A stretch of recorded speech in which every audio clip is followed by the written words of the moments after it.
Welcome to this episode of Homestead and Survival Workshop. Today we're going to talk about economic collapse, World War III, self-reliant lifestyle. The question is, where do we go from here and how do we get there? People need a lot of basic information and they need a lot of specific information based on the area of operations that they're going to have their homestead in. In an economic collapse, World War III, or if you decide to live a self-reliant lifestyle where you're as disconnected from the grid as possible, you're going to need to have a subsistence homestead where you can produce a maximum amount of food, clothing, and materials to sustain yourself, your extended family, and or your group and community. The way we're going to get there is we're going to mine information. You don't want to rely on YouTube channels or companies that are trying to sell you something to get your survival knowledge from.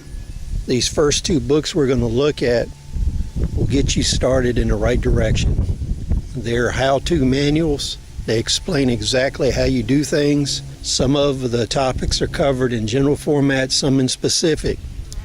All the topics that are covered in general format, they give you references in order for you to fine-tune and gather detailed information suitable for your area and your situation. We'll get started by looking at the first book, The Encyclopedia of Survival, Volume 1. Unfortunately, it appears Volume 2 was never published. The table of contents of Volume 1 also shows you the subjects covered that would have been covered in Volume 2. I believe the production number was so low on these books that Volume 2 was never printed because it wasn't economically feasible at the time.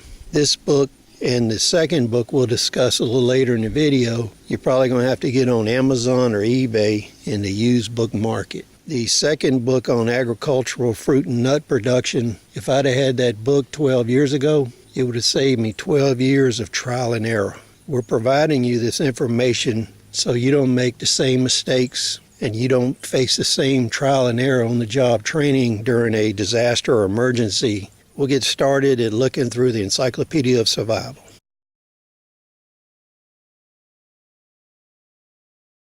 These are the two books we mentioned in the prologue. On the right, we have the Encyclopedia of Survival. It was written by the CMIC group. This was a group of Canadian survivalists, as far as we can determine. On the left-hand side, we have the book Fruit and Nut Production. It was by Brenda Olcott Reed, PhD, and William Reed, PhD. It is an agricultural scientific publication.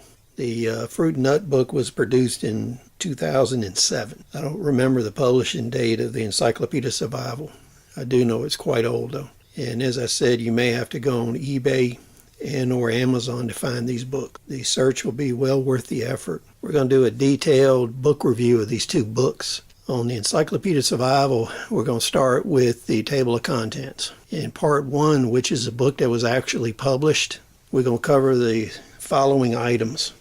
The Psychology of Survival. This is one of the few books that goes into the effects of actual incidents that human beings go through, and it has a ranking system with a point scale that you can use as a tool to estimate impacts on individuals.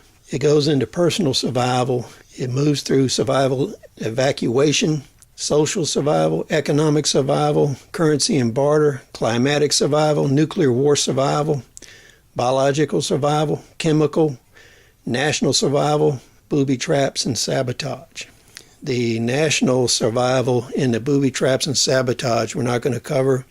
That's pretty much military skills. It's quite extensively covered in the book. What I'll caution you there is anytime you're dealing with chemistry and explosives, cleanliness of materials is critical to maintain stability, and you need to be properly licensed to obtain those materials and work with them. In part 2 of this book, it goes into a detailed discussion of food in survival environments. Part 3 is fire, fuel, and shelter. And part 4 is survival arms and armaments covering firearms. We won't go into the firearms part. They're covered pretty thoroughly here. It was based on information at the time of publishing. Some of these weapons are not available in quantity. Some of them are. But if you review it, it'll give you detailed information on equivalents that you could go and look for today. This is covering the psychology of survival, and as you can see here, it gives you a table of different things that can happen and a sociological impact number on the right-hand side. These can be totaled up to figure an impact on an individual based on different things they're going through. This chapter covers these items extensively. In reviewing the economic survival chapter, one of the things it talks about here is manufacturing wood stoves. Tells you how to put one together. Uses a lot of different examples. In the economic survival chapter, it continues and it gives you the amount of silver and gold and various coins that you would encounter in trade and barter. Chapter 7 covers NBC survival. There's quite a few pages of nuclear, chemical, and biological survival skills, decontamination, and general information. It also talks about weapon effects on nuclear weapons, chemical weapons, and biological. The survival nutrition chapter is probably one of the most important chapters in the whole book. There's extensive tables that have the nutritional value of different foods you will encounter worldwide and those that you can grow. It talks about the preservation of food, how to go about canning, using a root cellar, and various methods of treating and currying food, salting and so forth. We'll take a look at one chart to give you an idea. Here we have an excerpt from one of the tables. We have the staple food on the left, calories per pound in the middle, and carbohydrates per pound of that food on the right. There is about 10 pages of food listed. This gives you the basic building blocks to figure out what you can get from the food that you would obtain in trade, growing, or storage. This is an example of the section on food storage showing a root cellar. Many other methods of food storage and preservation are also covered. Reviewing this section, we talk about housing. There's extensive tables in here on various types of wood and what BTUs they produce when they are burnt. Also, we discuss through here the construction of various shelters and homes using cordwood, log cabin, timber framing, etc. And it goes into detailed methods of using wooden shakes, how they're produced. One of the best parts of this book is the coverage on building with cordwood, which is within everybody's purview. This is an example of the cordwood construction diagrams. These are excellent. There's a lot more in here, how to frame windows and so forth. And what this does is you can produce homes with people with very little construction skill. This is a very forgiving method of construction. It uses easily available materials you can find almost anywhere. We highly recommend the Encyclopedia of Survival. It is a basic text. It gives you a lot of information and methodology that you can implement with minimal skills. You can recruit people that don't have very much practical skills or field experience or construction experience, and they can produce food, clothing, and housing using the information in this book. Since this book is of general nature, in the back it gives extensive lists of references where you can get more detailed information on whatever in particular you find in here of interest. Next, we'll go to the book on the left, the fruit and nut production. As I said in the intro, if I'd have had this book when I started homesteading, it would have saved me 12 years of trial and error. We would be much further ahead than we are now in fruit and food production. We wouldn't have lost a lot of the fruit and nut material we lost over the years to varying weather phenomena, pests, and blights. These things can knock your production down or kill everything off in very little time, leaving you with no food production. So the key here is to have a diversified fruit and nut production.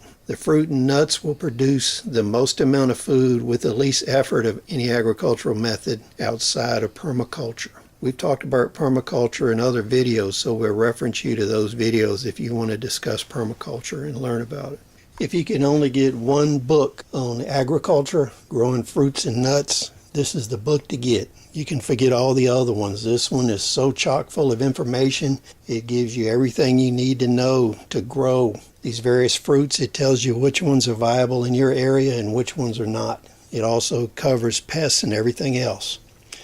Chapter 1 is choosing the types of fruits and nuts, the cultivars and rootstocks for your particular application and area. There's extensive charts and tables in this book. In the first chapter, it talks about climate adaptation of fruit trees. It tells you the hardiness zone, the number of chill hours needed, summer temperature adaptation, bearing season, and fruit bud hardiness.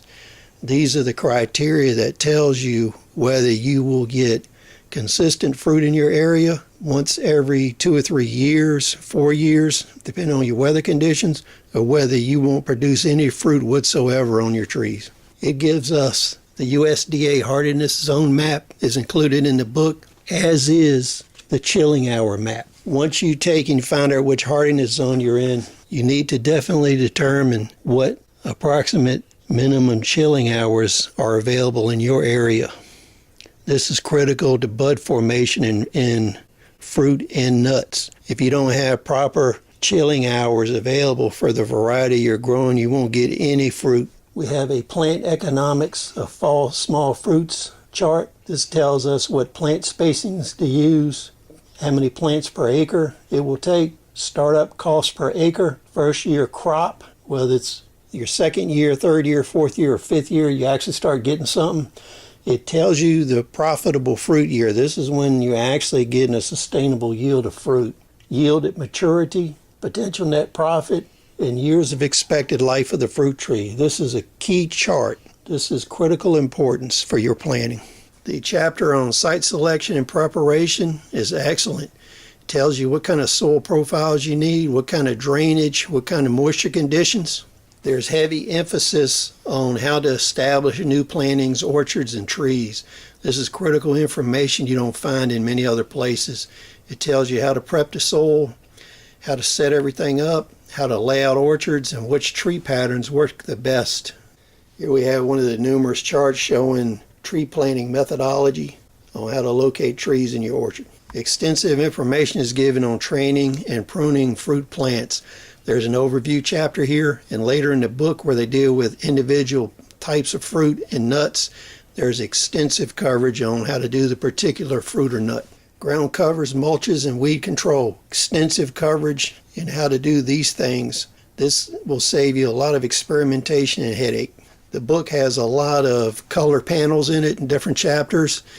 It shows you what buds look like, what the fruit looks like. It also shows you the pest, fungus damage, and different things that can happen to the plant to aid you in identification of whatever problem that you have. The irrigation chapter that they have in this book is one of the best I've ever seen written. It goes into particular soil types, how to set everything up. One of the key things it does is it gives you water holding capacities of various soils. The area we're in is real sandy. Loam is the most preferable soil, and you can see that there's over 8 times as much moisture holding capacity in loam as there is in sand. This is critical to your calculations for irrigation. This is one of the most important chapters in the book. In the table in chapter 8, it'll give you critical bud killing temperatures for fruit trees and nut trees at various stages that they're at. So it tells you during bud development, leaf development, what your temperatures are that you can't go below and maintain your buds. This is super critical. The remaining chapters of the books are very detailed coverage of the various fruits and nuts. There's a lot of tables in here. The common commercial cultivar tables for each one. This one example is an apple. It tells you the cultivar, the best zone to grow it in. It tells you a lot of information about the fruit as far as color, flavor, texture, size. Tells you what it's resistant to and what it's not. Tells you the blooming time, whether it's early, mid, late, ripening season, and cold storage life, which is critical. It'll tell you how long you can store this material in a root cellar. Anything you can store in a root cellar that you don't have to can is a massive labor savings. So that completes the coverage of these 2 books. These 2 books are super critical to your survival efforts. They'll cut through a lot of the BS that you see on these other channels and a lot of these companies that are trying to sell you investments in equipment rather than giving you the knowledge to survive. Thanks for joining us. Please look for the next installment in this series. We'll see you there.